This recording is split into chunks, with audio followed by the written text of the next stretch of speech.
Good morning and welcome to a discussion on a very pertinent report in today's times, the 21st Financial Stability Report of the Reserve Bank of India. So, what is this Financial Stability Report? What it implies? I think it has a plethora of applications in our regular understanding of so many numbers. Before I move on, I would thank Graceland, Sundar, and Jugal for their efforts to getting this presentation done for me. And yes, these are some of the terms. I think we'll spend more time on these as and when we get there. Now, if we are to look at this financial stability report, friends, it's basically a macro level analysis of where the financial sector of the country is and what is RBI's take on the direction in which this is likely to flow. What are the systemic risks across segments? What are the outcomes of stress tests performed across parameters? And some starking revelations. I think that's how I would put this. And this is one report which is issued half yearly and speaks volumes about uh, the status of our financial sector. So now, without wasting much time, let's move on. This is the agenda which we have. I'm not sure if we will have time to look at the entire agenda today. Maybe it might spill over to one more session, given the it's almost 120 slides, the entire report. So first, we shall look at the overview on the macro financial risks, the domestic macro financial developments, the soundness and resilience of scheduled banks, scheduled urban cooperative banks, NBFCs, how networked and interconnected our system is, the contagion analysis, the global level perspective on regulatory initiatives in this sector, the domestic developments in the financial sector, important regulatory measures by Indian regulators recently, and of course, what is the RBI's take on the way forward. So, moving on, friends, in terms of outlook. Now, the as we discussed, the Financial Stability Report is a half-yearly report which was started 10 years back to assess the financial stability scenario in the country. And the financial stability, for the purpose of this report, means of the ability of the financial institutions to deliver individually and collectively their functions properly by withstanding external shocks and avoiding internal weaknesses.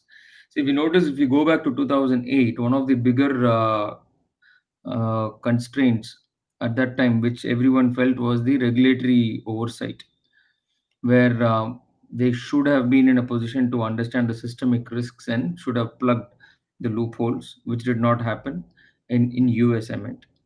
And for some reason, definitely for a much better reason, India was able to manage the financial crisis far better than most of the developed economies. Mm, Largely, the credit goes to the Reserve Bank of India as well. The report focuses on reviewing the nature, magnitude, and implications of the risks that have a bearing on the macroeconomic environment.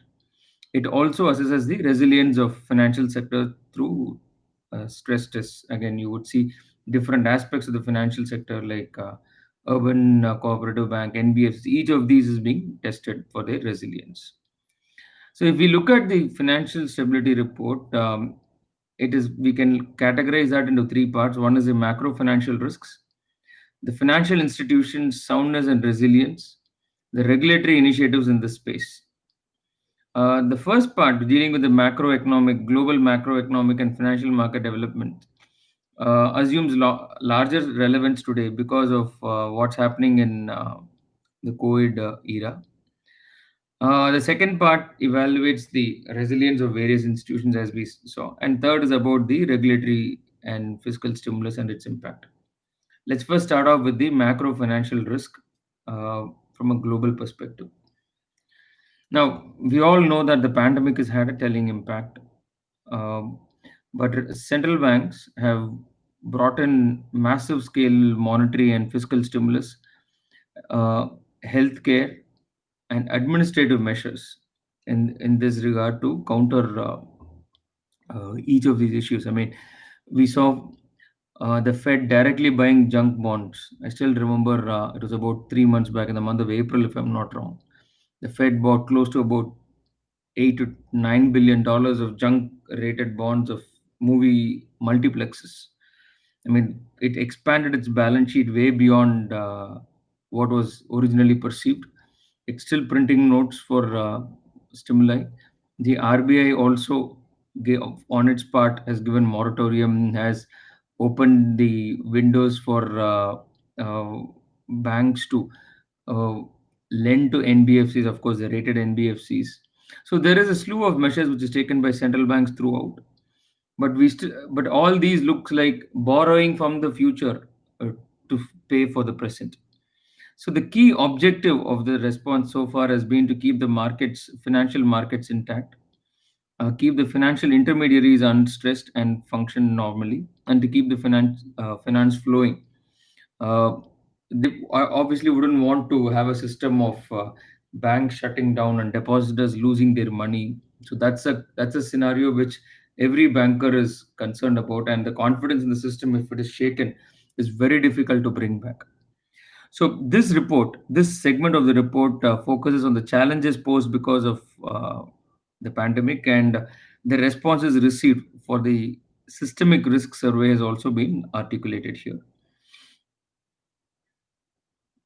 So let's look at the macroeconomic developments and their outlook. Now, before we look at it, friends, you would have heard of this concept called PMI. Now, it's Purchasing Managers Index. Now, what is this? If the industry PMI is, let's say, 50, it is it means that the business activities have remained the same. Anything less than 50 leads to contraction. Anything over 50 talks about expansion. So let's look at the graph here that would give us a perspective. If you see the global manufacturing PMI, I'm more keen on the the yellow and the dark blue, where you can see that which is for the months of April and May. There has been a massive shrinkage in activities. So from 50, if we had to take 50 as a base, it's gone to 39.6 in May, marginally improved to 42.4 in April. So effectively implying that there is a significant shrinkage in business activities, and to the tune of 20% and beyond. And that's significant because if you see for the month of in developed markets, the shrinkage is almost 30% in May, close to, and 20% in so the 30% in April and 20% in May. And in developing economies, emerging economies, the shrinkage is about 15% in April and less than 10% in May.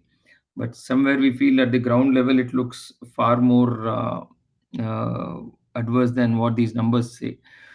Uh, from a GDP growth perspective, in advanced economies, the range was from minus 3.4 to minus 14.2 for the first quarter FY 2020. And for emerging markets, it's plus 2.9 to minus 6.8. So, which typically mean that the emerging markets have performed far better than the developed economies.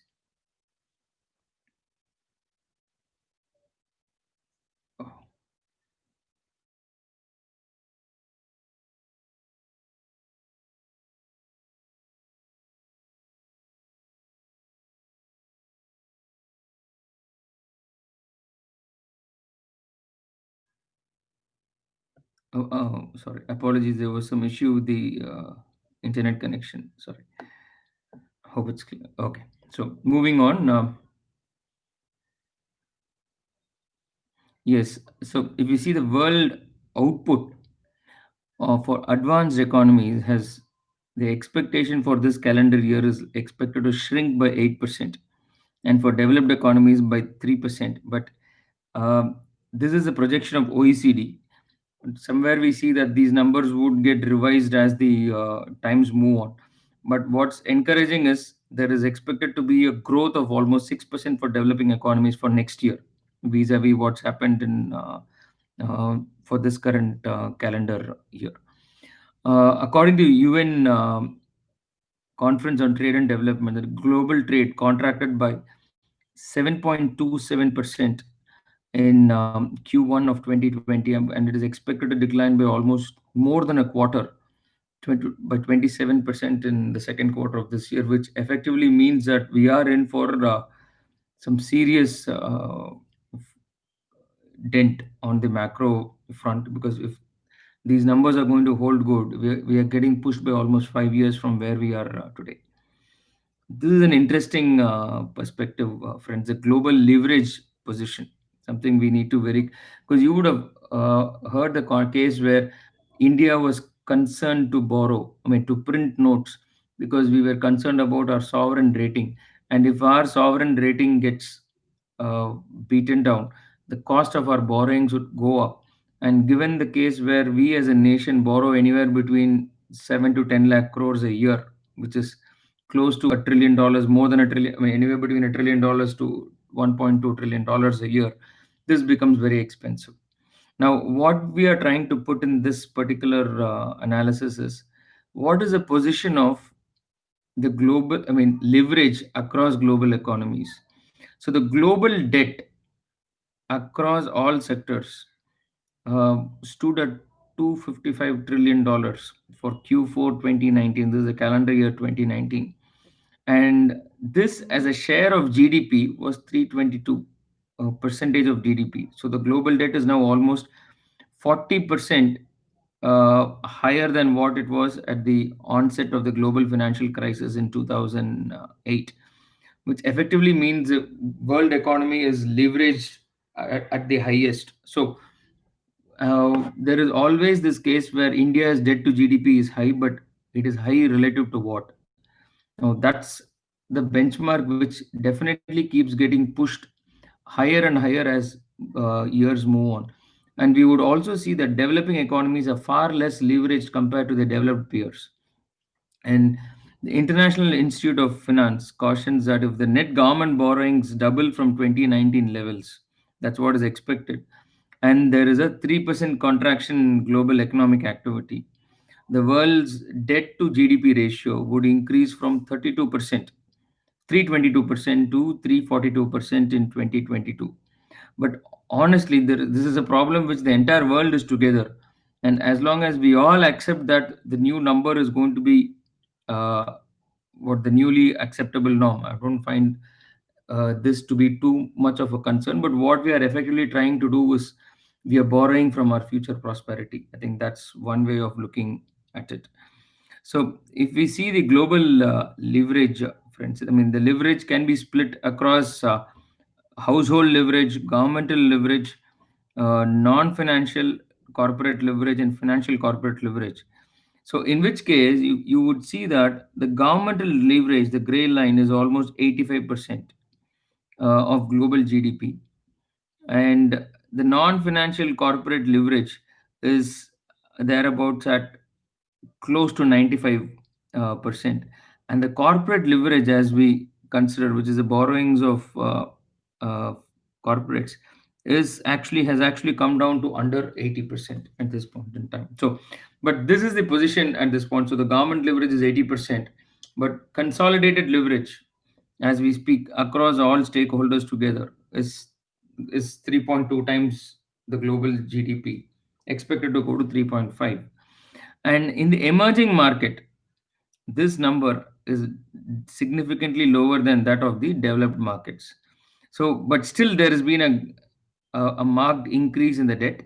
So, if we see in 2007, the debt of the 30 major emerging markets was at $22 trillion, and that's gone to $71 trillion. So, as long as they've been borrowing for growth, which is investment for the future, it's absolutely fine. But the concern is if it's borrowing for expenditure, like the case of India, where our interest outflow is lower than the debt which we borrow year on year, which effectively means we are borrowing to pay interest, it's a serious case for concern. And the foreign currency debt of emerging markets, the 30 countries, has reached 5.3 trillion dollars. So which of which they will need to refinance 0.73 trillion by December 2020. And given the beating the currencies of emerging markets have taken in, this is likely to be a hit. And if the sovereign ratings of these countries are also going to go for a toss, thanks to the pandemic, it is going to be a difficult proposition for all emerging markets, including India. And it is expected by the end of this calendar year, global bonds and loans of over 20 trillion will fall due for repayment, of which almost 21% is that about emerging markets share. So capital flows and exchange volatility. So this is something we need. It's a very interesting graph for us to understand. So the cumulative capital outflows since COVID. Okay, so you would see, if you see this graph, it's at the median is 0.5 billion dollars, and that's typically what that's a point which, so during financial crisis, how the funds have moved from emerging markets. You would see during COVID, foreign portfolio investor outflow has been close to $2.5 billion, which effectively means FPAs have pulled out funds from emerging markets during the COVID pandemic, which possibly could be an interpretation that they have found the developed markets to be far more resilient or safer in these scenarios. So, uh, during Chinese devaluation, during the financial crisis, also it's not been that bad. The taper tantrum, which effectively is refers to the collective reactionary panic, which resulted when the Fed ceased to do the quantitative easing. I mean, quantitative easing was nothing but just printing notes to infuse liquidity. At that time, when Fed stopped doing it, even then there was only a $1 billion pullout. But still, now we are talking about a 2.5 time magnified impact during COVID-19, which clearly shows that things are not. Things are very volatile with the emerging markets at this point. So, the fear of dollar shortage impeding the economic recovery for, especially for the developing markets. October 2019 Global Financial Study highlighted the increased cross-border portfolio allocation by life insurers, and where also the emphasis was stressed on currency and duration mismatches, opening up a new risk transmission channel. And the earlier report also warned that lower for longer yields may prompt institutional investors to seek riskier and more illiquid investments to earn their targeted returns. So we are in all these numbers, friends, ultimately talk about leading us to an uncertain near future. So the risk of trades and asset market contagion in emerging markets. So if you see the emerging market bond returns, so the annualized bond returns have hovered anywhere around, if you see May 2020, it is marginally in excess of 10% or thereabouts, whereas the global uh, diversified total returns for 12-month return in USD is slightly above 5-6%, and in local currency is about 10% plus for emerging markets. Whereas when it comes to capital markets, the cumulative portfolio flows or into emerging markets, if we see, that's the blue line is roughly about 150 billion dollars, and the rebased return on the index has been, if you see, sub 100%. So they've had a negative yield, which is obvious compared to where it started in January 2020 to where we are. Almost all emerging market stock markets have been in the red.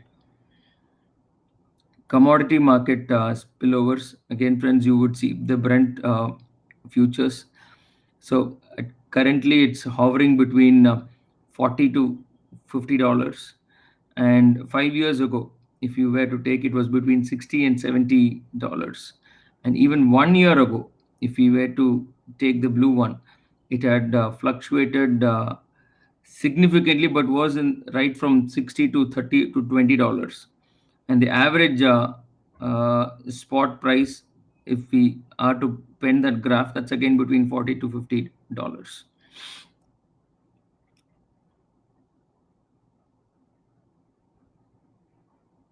So, in the June 2020 market report, the International Energy Agency projected a global oil demand fall by 8.1 million barrels a day, which is one of the largest in the history, before recovering by 5.7 million barrels per day.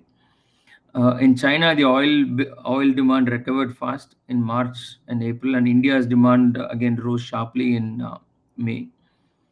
On the supply side, the OPEC cut its oil production by a massive 12 million barrels per day in the month of May. The demand for industrial metals witnessed severe contraction, and their prices have been bearish in the early part of 2020. Again, adverse commodity price shocks can cause financial instability through various channels. First, there is a decline in commodity prices, which can impair the ability of commodity exporting countries to meet their international debt obligations. I think the same is the problem we are facing with oil exporting countries. So, if oil prices are going to go below uh, whatever is their budgeted rate, let's say $50 or $60 per barrel, and oil is trading at 25 to 30 or $40, the resultant deficit could be significant to put the debt taken by these jurisdictions at risk.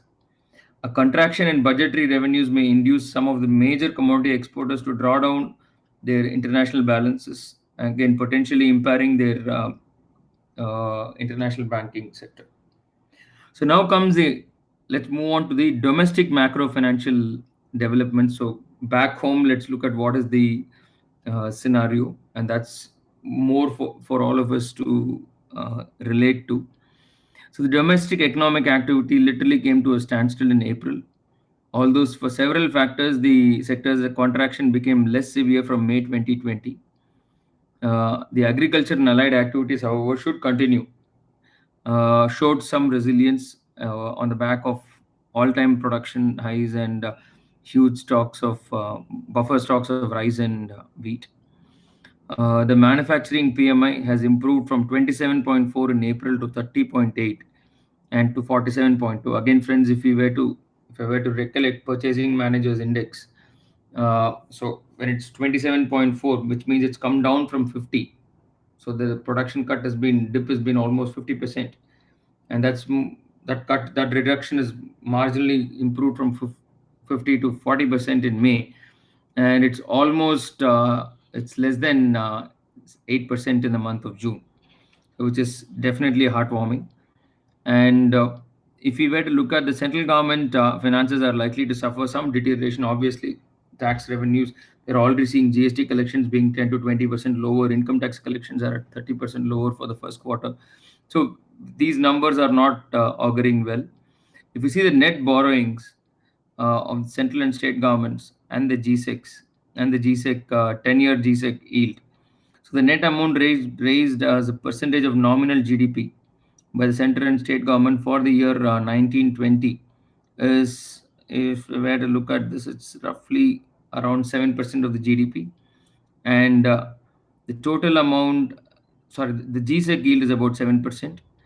And the amount raised by the central and state as a share of the GDP is somewhere around 5% for the last year. So, but it is likely to significantly go up this year given the deficit financing scenario we are faced with. The current account balance turned into a small surplus, which is because of lower trade deficit. I mean, again, when we say lower trade deficit, our exports fell down, our imports fell down even further. So the exports contracted by 7.6% in Q2 compared to 2.5% in Q1 of last year.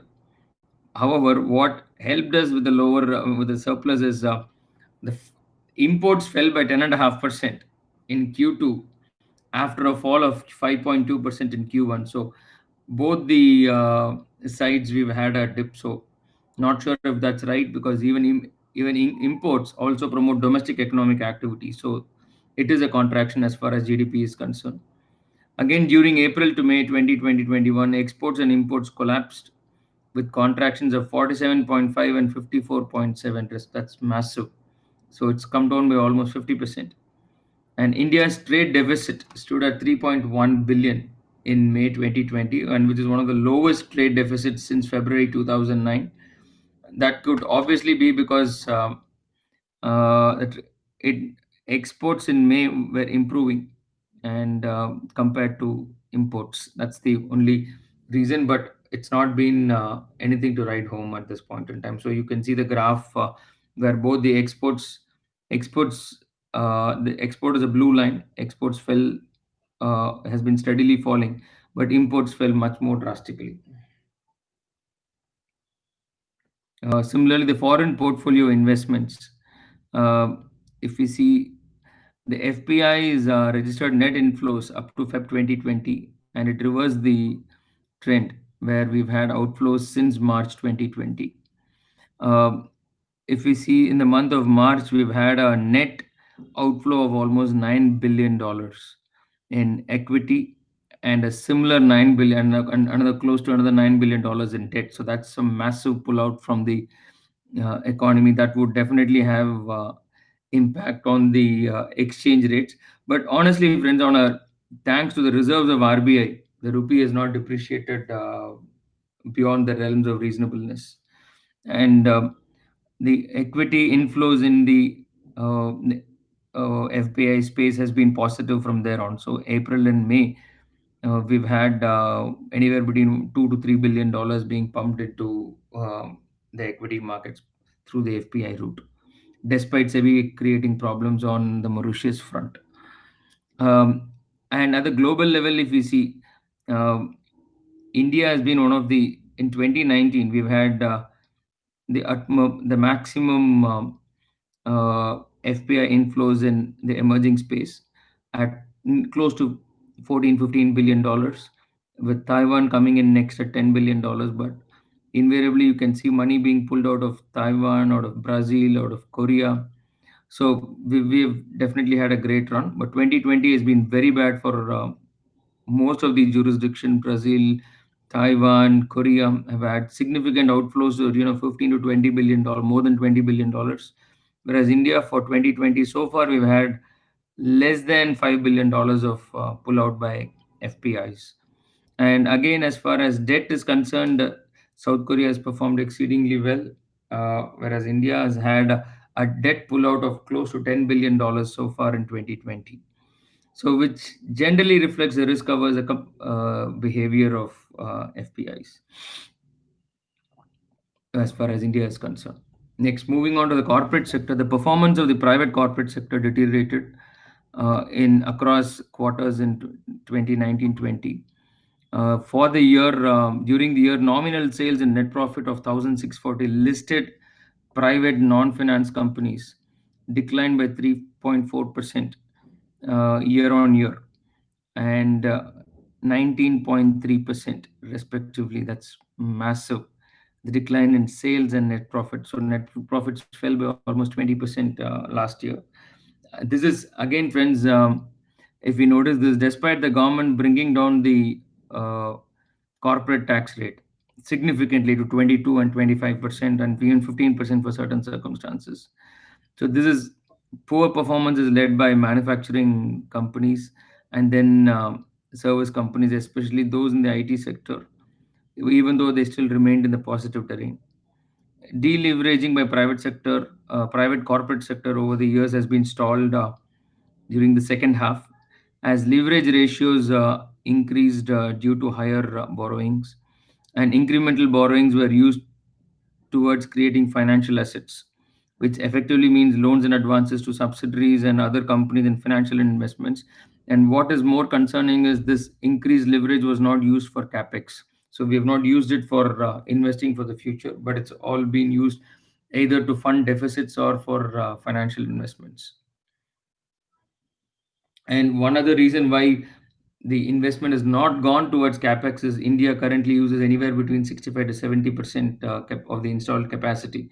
So we already have about 30 to 35% of headroom for expansion, and with consumption not growing, so I don't foresee the corporate spending on capex at least for the next 2 to 3 years.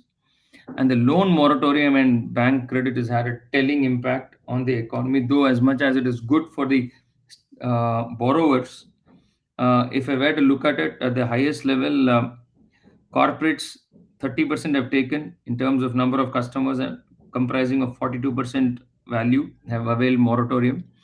This is as on April 30th.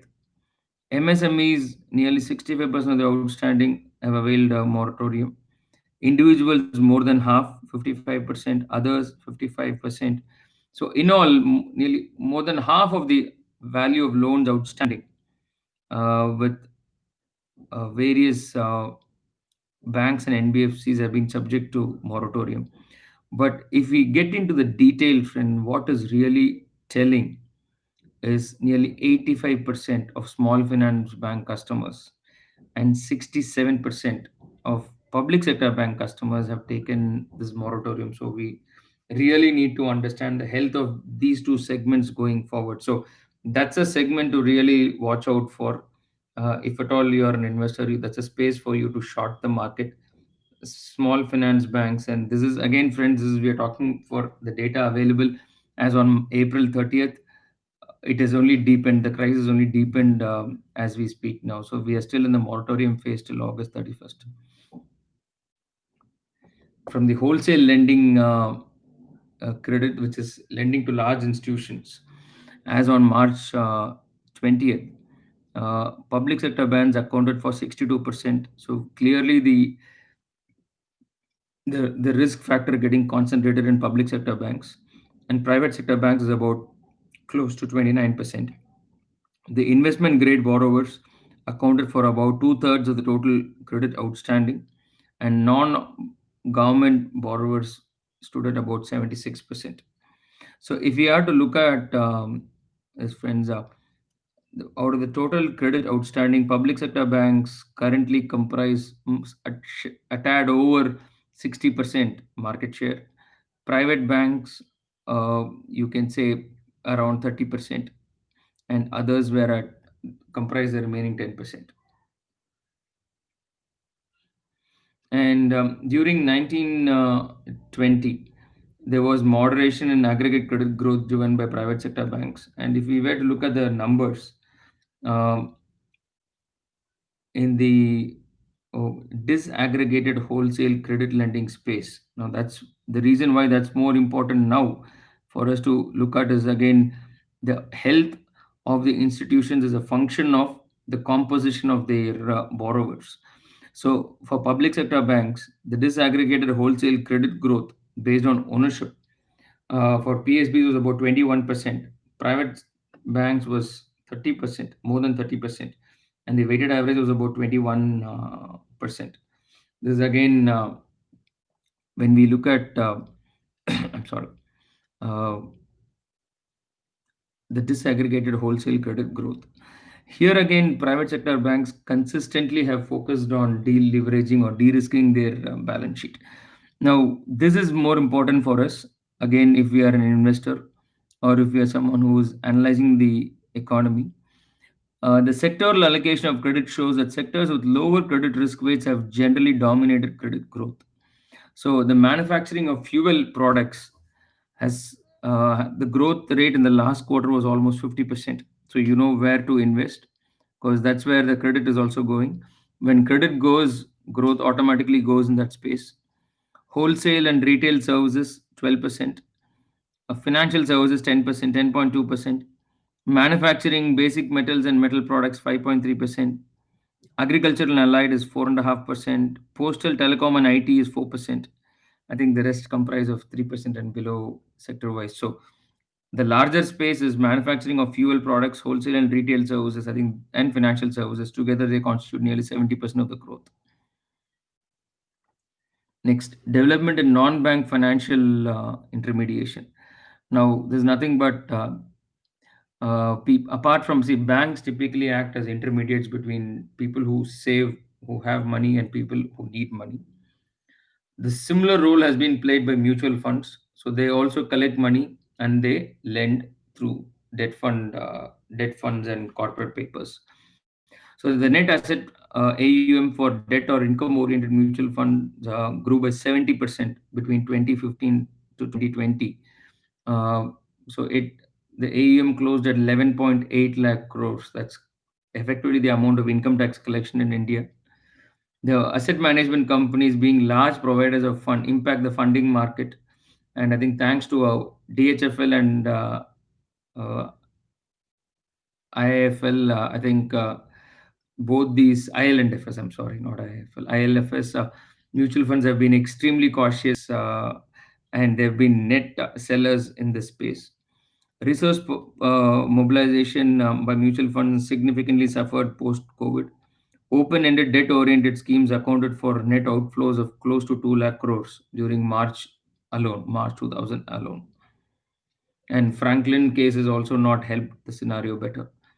Now, supported by RBI's liquidity measures, both NCDs and CPs, commercial papers, are functioning normally at this point.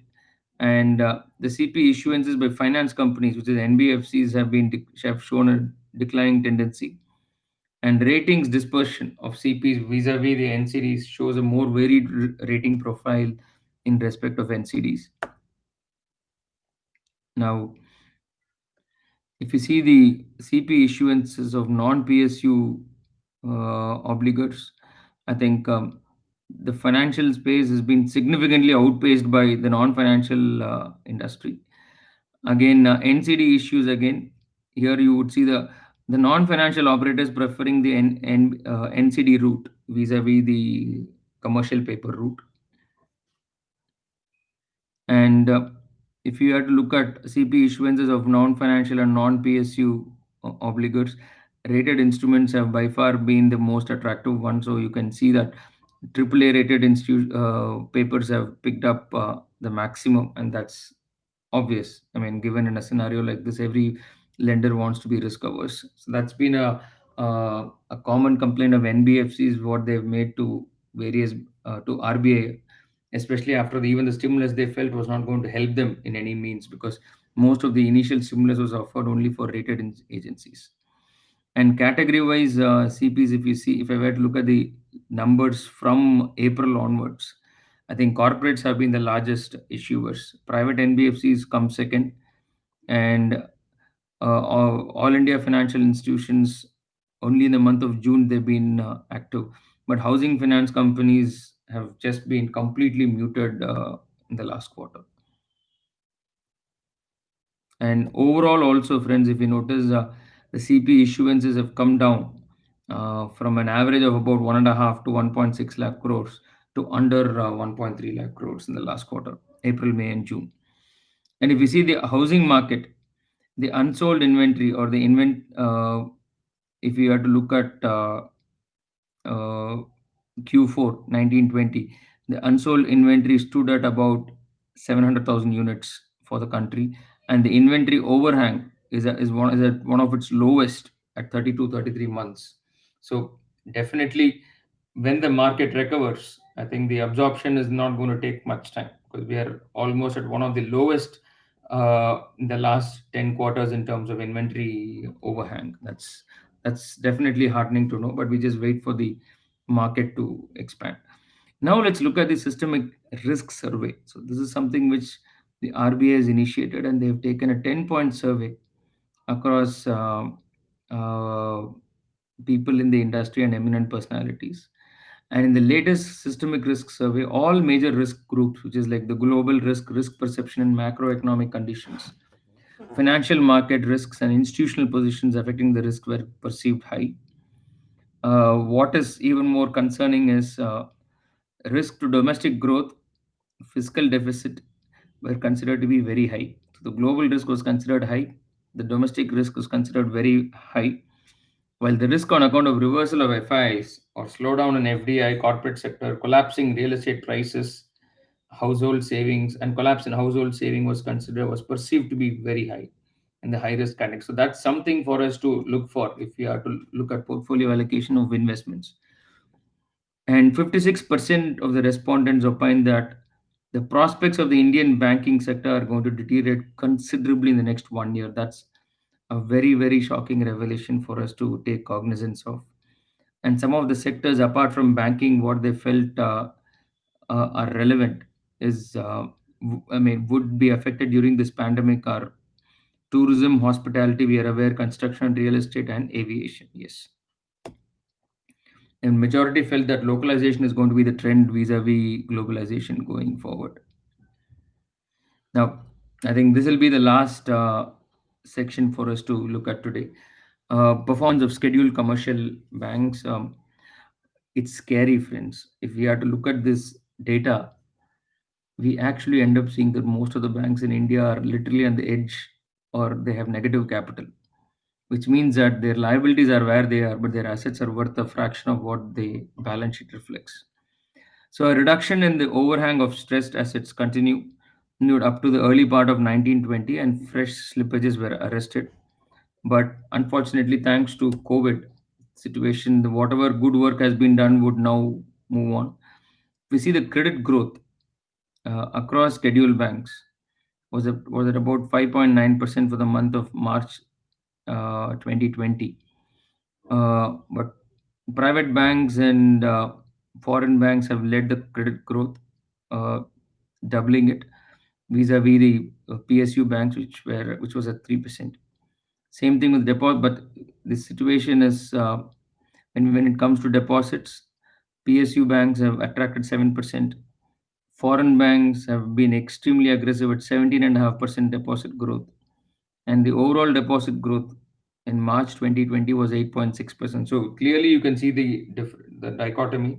The credit growth was only 5.9%, whereas the deposit growth is 8.6%, which typically means that banks have been getting more funds vis-a-vis what they've been able to deploy, and that's only in March, because April, May, and June they would have the deposit growth would have definitely increased vis-a-vis the credit growth. And if you see the performance indicators, uh, if I were to look at return on assets, public sector bands are at -2%, minus 0.2%, whereas the overall for the sector is at 0.2% positive. Return on equity, PSU banks at minus 3.6%, 3.5%. Foreign banks is 8.6%. That's tremendous. And private banks is at 6.7%. Foreign banks have performed extraordinarily well so far.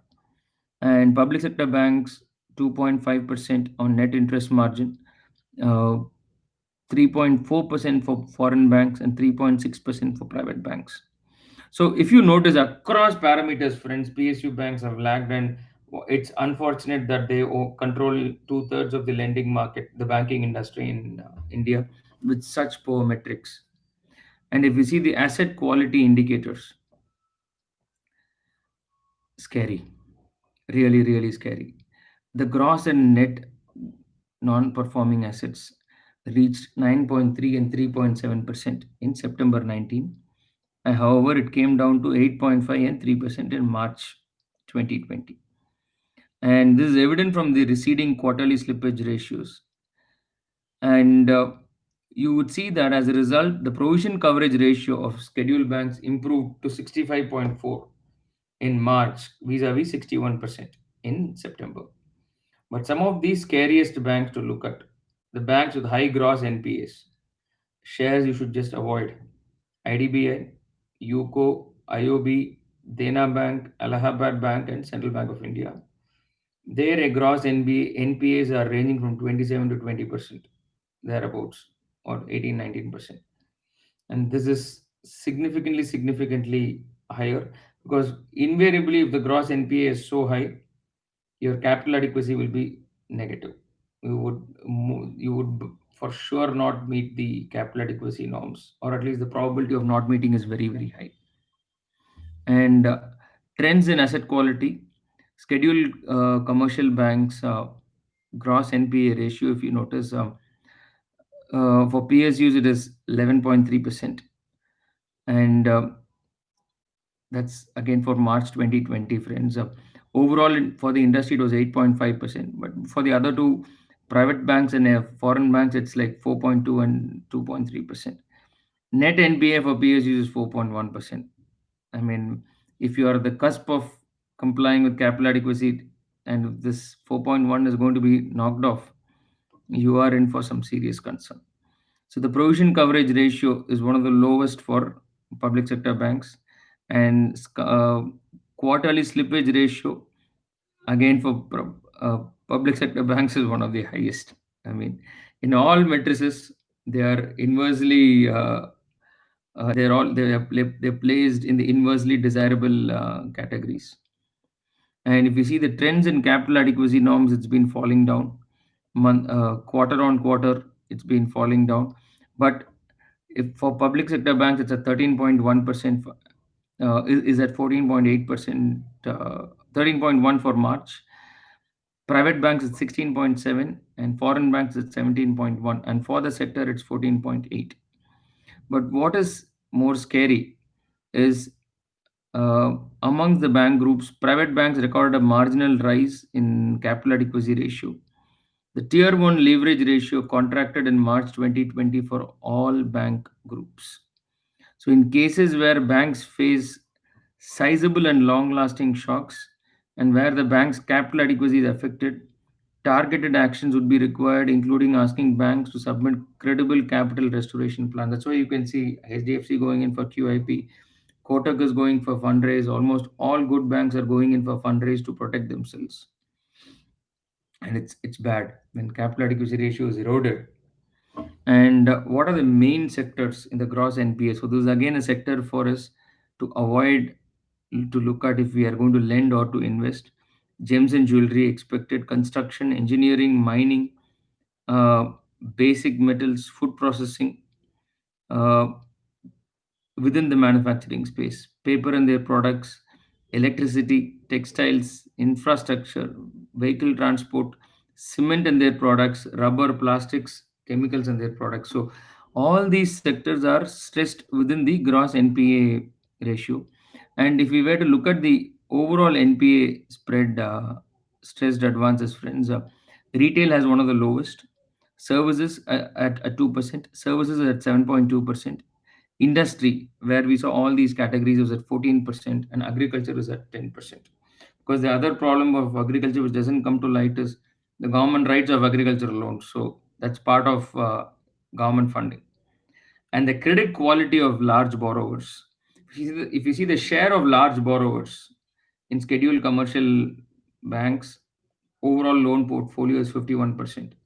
But the share of their gross NPAs is 78%, which effectively means the biggest problem for our banks on NPAs is the large borrowers. When we say large borrowers, people borrowing in excess of 5 crores. So, if you look at the trends in funded debt of large borrowers, so the share in large borrowers' loans, as on March, share of top 100 borrowers in funded amount outstanding was 35%. Top 100 borrowers constituted 35% of a bank's books.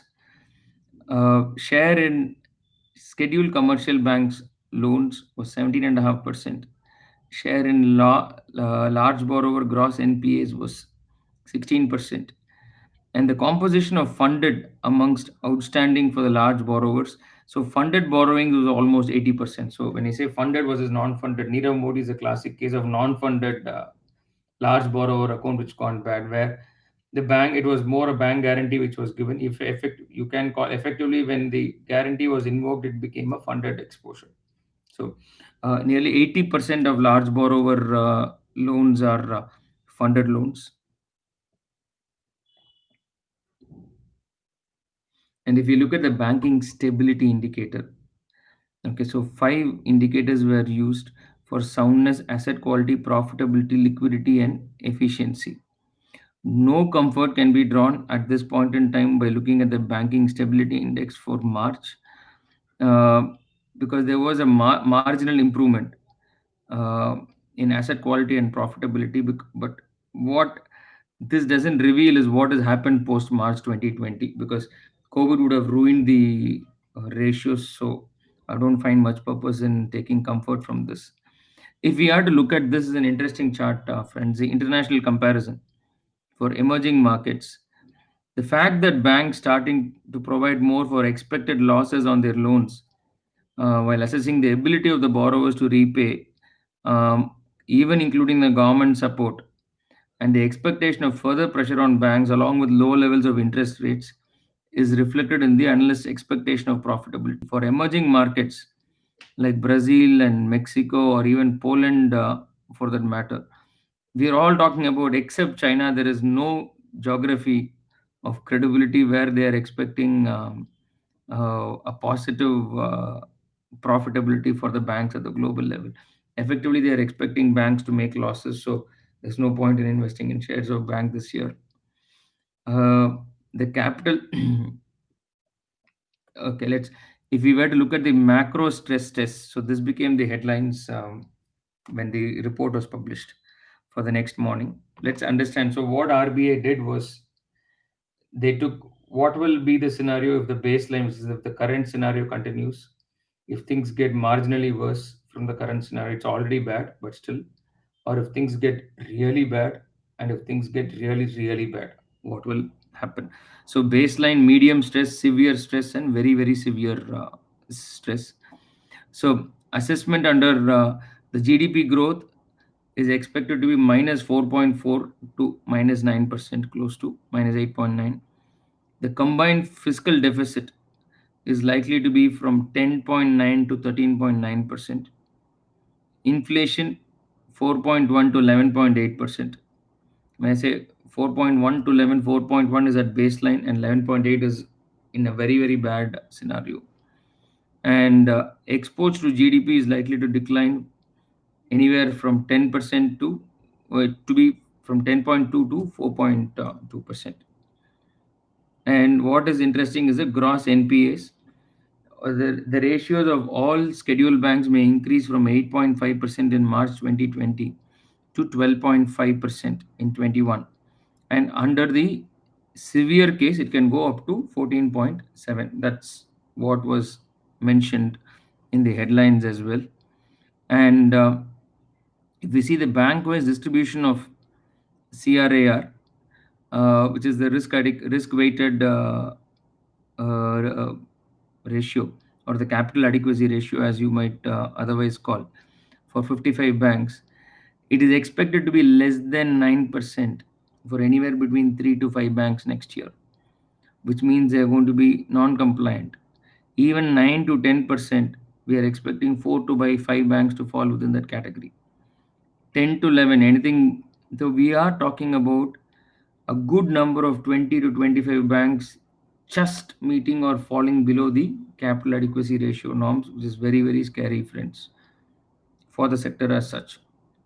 And this is interesting. Industries with high share of good quality assets, which shows industries which will be strong even through the sector.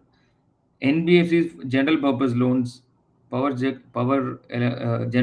engaged in generation of electricity, housing sector NBFCs, development financial institutions, um, manufacturing of basic iron and steel, manufacturing of refined petroleum products, construction and maintenance of roads, public utility services through consumer co-ops, collection and distribution of electricity, and real estate activities. As the last, at because the share of real estate is 2.3%. So this is as far as public sector banks are concerned. It's more or less similar as far as private sector banks as well. So the top three, four spaces is where we need to be focusing on at this point. And when we look at the single factor stress test, so the system, this is what happens when the credit risk based on shocks and outcomes.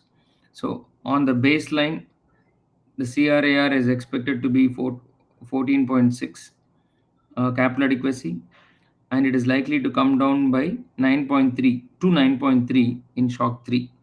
9.3 means lower than required extent of capital. So the severe shock, the capital adequacy ratio is likely to come down by almost 5.5%, and that's crazy, because you would require capitalization running into lakhs of crores.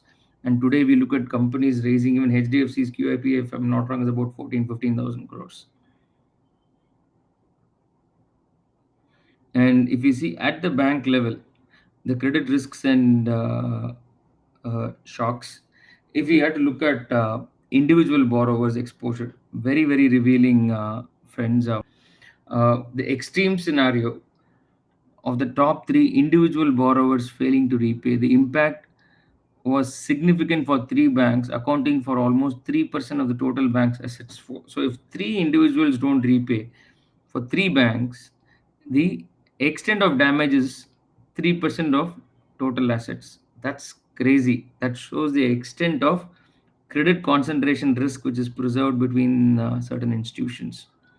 Same thing with group borrower exposure. We saw what happened with SR when they are in the IBC proceedings. For 53 scheduled commercial banks, if top three group borrowers fail to repay, the losses as a percentage of capital is expected to be 15%. That's insane. That's the number. If two groups fail to repay, top two groups fail to repay, it is 11%. And if the top group borrower fails to repay, it is 6% on the bank's balance sheet. So we are seeing scenarios where banks have leveraged heavily in terms of client concentration risk.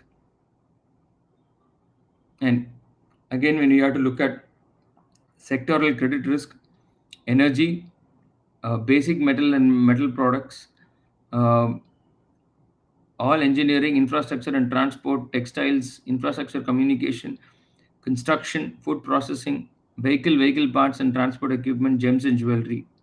All these are the caution areas when it comes to sectoral credit risk. Interest rate risk, friends. This is effectively about the banking system's exposure to interest rate risk. The market value of the portfolio, subject to fair valuation, for 98% of the total assets was about 17 lakh crores. So this is the bank's investment in the market, and close to 92% were kept in the available for sale category, which is their liquidatable assets. So, in terms of the interest rate risk, uh, the tenor-wise distribution indicates that continuing bias of public sector banks in favor of 5 to 10-year tenure and a marginal decrease in proportion of PV01 in the 1 to 5-year bracket, with a corresponding marginal increase in the longer tenures. So, which typically tantamounts. So, one good thing as far as this PV01 is a measure of sensitivity of the absolute value of portfolio to interest rate. So, see, banks also are supposed to hold a percentage of their uh, funds, capital raised in investments, liquid investments. We have CRR, SLR requirements, and they also hold portfolio investments. So that portfolio investment value was about 17 lakh crores. So the assessment here is what is the impact the interest rate risk will have on the portfolio on of banks. So if we were to uh, look at the composition, friends, the total investment of foreign banks is about, let's say, 18.7 lakh crores. Now, that's the number at this point, where less than 1 year, it is 3.7%. 1 to 5 years is 33%. 5 to 10 years is 33%, and more than 10 years is 30%. Now, here again, we're talking about liquid portfolios which are held in the available for sale and held for trading uh, categories. So, any hardening of interest rates would depress the investment income under both these categories.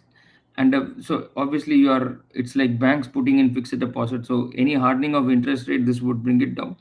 A parallel upward shift of 2.5% in the yield curve will lower the uh, CRAR, capital adequacy ratio, by 69 bips at the system level, while it would reduce the level of capital by 5.5%. And what is also interesting to note that the exposure of banks to the equity market is significantly lower, which is good. So therefore, even if there is a 55% drop in equity prices, the capital adequacy would only decline by 57 bips, which is 0.57%. So, which effectively means that banks' exposure to capital markets is significantly lower at this point. Again, liquidity risks, from a liquidity perspective, at least we seem to be better placed, because 50 out of 53 banks in the sample will remain resilient in a scenario where there is a sudden and unexpected withdrawal of 15% of deposits, along with utilization of 75% of the credit line. See, typically what happens, even a strong bank like HDFC, you go withdraw all the deposits today, he won't be able to repay because there are commitments for disbursement against the deposits. And whenever OD or limits or lines are being given, not that the entire line will be utilized one shot. So this balance will ensure that the bank is resilient when there is a sudden premature withdrawal of bank's finances and there's a sudden excessive withdrawal of all the limits committed. Then will a bank be able to withdraw? I mean, stand straight. Here we come really sweet. 50 out of 53 banks are expected to be resilient to liquidity stress tests.